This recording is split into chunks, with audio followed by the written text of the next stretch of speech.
External Vice President has slowly started to redevelop a foundation.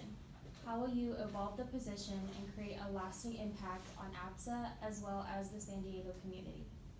Like I said in my speech, I want to involve us more in the AAPI community of San Diego. There are generally events that happen related to different cultures that I think we could bring more attention to for our GBMers, because a lot of people who go to SDSU are not originally from San Diego.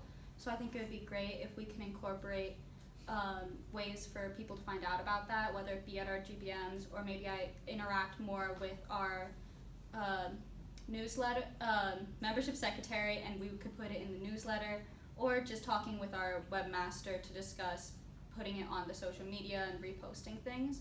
So overall, I just want to implement more lasting effort towards our AAPI community within San Diego.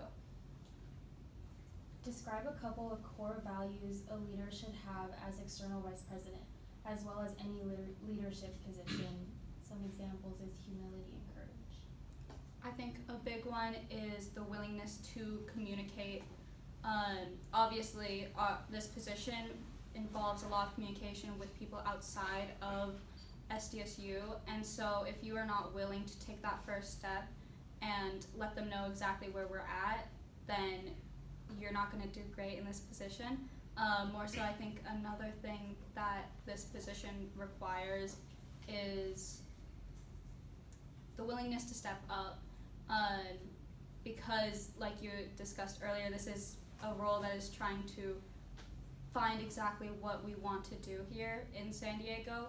You need to be able to look at opportunities and say that you're going to take that and make sure that, yeah, we leave the APSA name in history, perhaps. On top of e-board, External Vice President consists of many roles that encompasses reaching out to external organizations / schools, clubs, companies, etc. Taking accountability for the entire executive branch, managing APSA merch, as well as many other unspecified jobs. How will you balance each of these on top of your normal schedule, and what are your main priorities taking on this role? The way that I'll organize this all on top of my personal life is Google Calendar. This past year I've come to realize how amazing it is, guys, because I've been able to put in not only our APSA events, but also my homework, and it will automatically give me the notification of, oh, it's 24 hours in advance, oh, it's happening in 30 minutes. And I think that is something that even if the event is months away, I just need to take 5 seconds to put that into my calendar, and it will remind me as it comes closer. I also, actually, yeah, I think Google Calendar is my main way of how I keep up to date.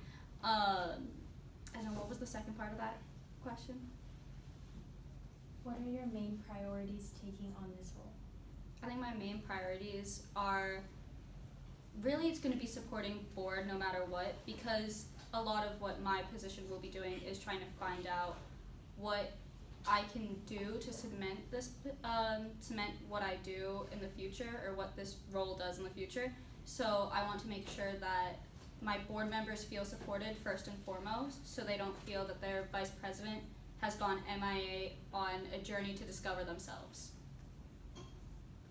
SDSU APSA is one of the largest organizations on campus with a vast amount of active members. Other APSAs in other Southern California schools are either inactive, have small member bases, or simply were never founded. Thus, our impact outside of San Diego is small compared to other organizations that have strong bases and connections to outside regions. Do you have a vision for APSA to expand, or is focusing on the quality of the San Diego community and encompassing schools the most beneficial to APSA's future?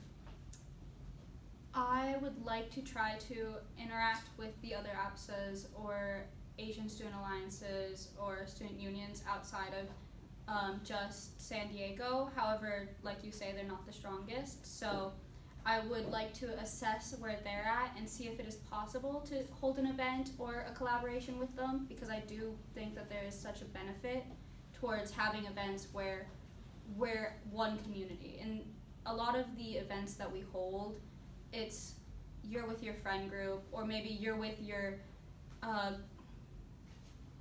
sorry, I forgot the word, but you're with your group in like field day, where you're not part of APSA as a whole, you're just there at an APSA event. Versus if we were to be able to hold an event with other organizations, then we as a community are showing up, and you're not looking at anyone going, well, they're also part of APSA, but they're not my friend group. Oh, they're part of APSA, but they're not in my like tribe, as it was this year at our field day.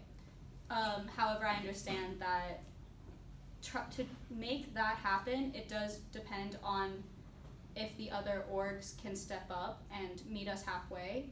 So I think that's something I would spend time over the summer seeing if it's possible, and if it's not, then I would do more work to involve ourselves with the, like I had said, AAPI community here, such as like via Voices, and finding other organizations like that.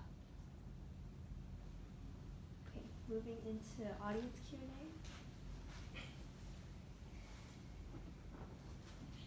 Spring burnout is a real thing. How will you keep yourself and your board members motivated during tougher times like FTS? I think a really big thing is going out of my way to communicate with them, because a lot of us on board might feel that we are burning out, but without someone who's willing to listen, you just get further along in that process until you get to the point of no return. So I would like to, in the spring semester particularly, have meetings that I mandate with the branch members where I can check in on them, and if they are experiencing signs of burnout, I would encourage them to take a break, because especially with like FTS, things get really frantic and hard to do, but we also have other ox heads there with you who can always step up. So it's more beneficial for them to step away for a week or two than to stay there and slowly have their performance decline in all aspects of APSA.